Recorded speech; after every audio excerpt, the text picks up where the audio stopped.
पूर्वी चंपारण पुलिस ने जाली नोट के अंतर्राष्ट्रीय गिरोह का पर्दाफाश करते हुए बड़ी सफलता हासिल की है।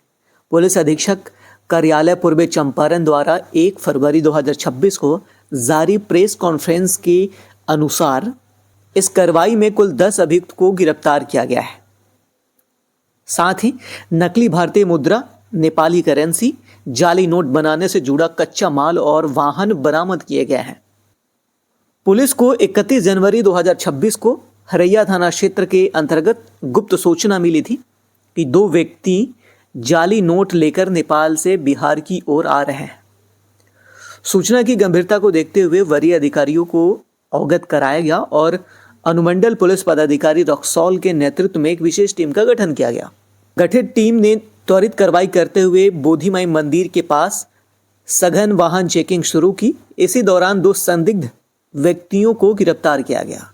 तलाशी के क्रम में उनके पास से 18,500 रुपये मूल्य के जाली भारतीय नोट बरामद हुए।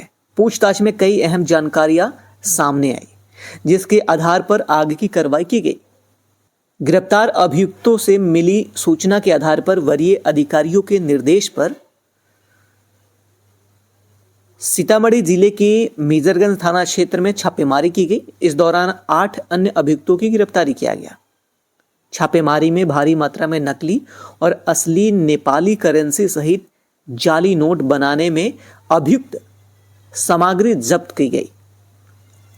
पुलिस के अनुसार 18,500 रुपये नकली भारतीय नोट, 25 लाख रुपए नेपाली करेंसी नकली, लगभग 1.5 लाख रुपए की असली नेपाली करेंसी, 22 बंडल सादा पेपर, जाली नोट बनाने का जो केमिकल्स होता है वो मिले हुए हैं और अन्य सामग्री भी मिली हुई है। 3 मोटरसाइकिल, 4 पहिया वाहन। इस मामले में नेपाल और बिहार के विभिन्न थाना क्षेत्र से जुड़े कुल 10 अभियुक्तों की गिरफ्तारी की गई है, जिसमें कुछ नेपाल के और कुछ सीतामढ़ी जिले के मेजरगंज थाना क्षेत्र के आरोपी शामिल हैं। सभी के विरुद्ध संबंधित धाराओं में प्राथमिकी दर्ज कर आगे की कानूनी कार्रवाई की जा रही है। पुलिस का कहना है कि यह गिरोह सीमा पार सक्रिय था और जाली नोटों के निर्माण व तस्करी का संगठित नेटवर्क चला रहा था। मामले की गहराई से जांच की जा रही है ताकि गिरोह के अन्य सदस्य और उसके पूरे नेटवर्क का खुलासा किया जा सके।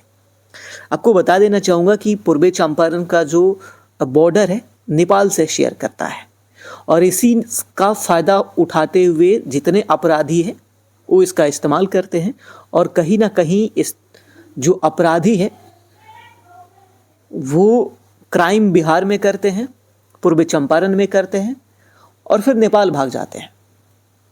और ये प्रशासन की जिम्मेदारियां बढ़ा देती है, क्योंकि यही से आरोप लगते हैं कि नेपाल से, पूर्वी चंपारण से होते हुए पूरे देश में ऐसे जालसाजी नेटवर्क सक्रिय हो जाते हैं, यहीं से आना जाना रहता है।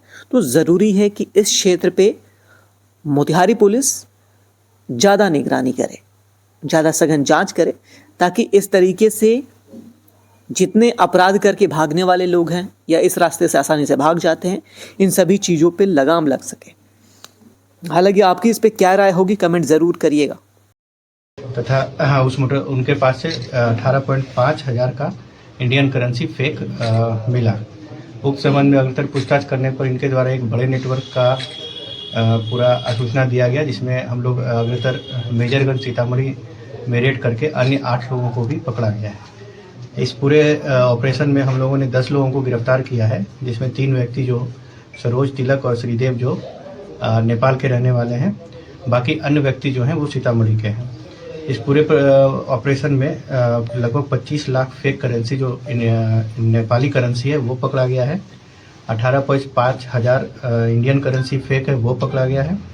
22 बंडल जो ये वाइट पेपर है जिसके थ्रू ये प्रिंटिंग करके लोगों को ये मतलब ठगी का शिकार बनाते हैं, और वो प्रिंटिंग वाली पेपर पकड़ी गई है। 3 मोटरसाइकिल है और एक 4 चक्का गाड़ी को पकड़ा गया है। उक्त ओरिजिनल नेपाली रुपया भी पकड़ाया है, जिसमें 1,40,000 रुपया पकड़ाया गया है। उक्त पूरे प्रकरण में हम लोग पूछताछ करके अग्रतर कार्रवाई की जा रही है। प्राथमिकी दर्ज करके अग्रतर कार्रवाई की जाएगी। इस रैकेट में इनका जो मोडस है, इन लोगों के द्वारा फेक जो करेंसी है उसको डिलीवरी करते हैं, कम पैसे पे ओरिजिनल पैसा लेते हैं और अधिक मात्रा में फेक करेंसी डिलीवर करते हैं।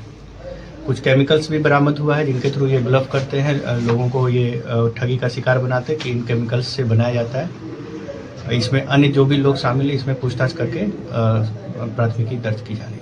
सर, नेपाल में चुनाव इस बात से इनकार नहीं किया जा सकता है, चुनाव में इनका प्रभाव इसका उपयोग किया जा सकता था, क्योंकि आगामी चुनाव नेपाल में अभी नज़दीक ही है, तो इन सब का इस्तेमाल किया जाने का कोई मतलब डिनाई नहीं किया जा सकता इस बात से। जो हमारा रक्सौल वाला रूट है इसको इस्तेमाल किया जा रहा है, पर ये जो प्रिंटिंग और ये इन लोगों का जो एक ऑफिस है वो मेजरगंज में ही हम लोगों ने इसी के लीड पर वहाँ पे छापामारी की और ये पूरा जो बरामदगी हुई है।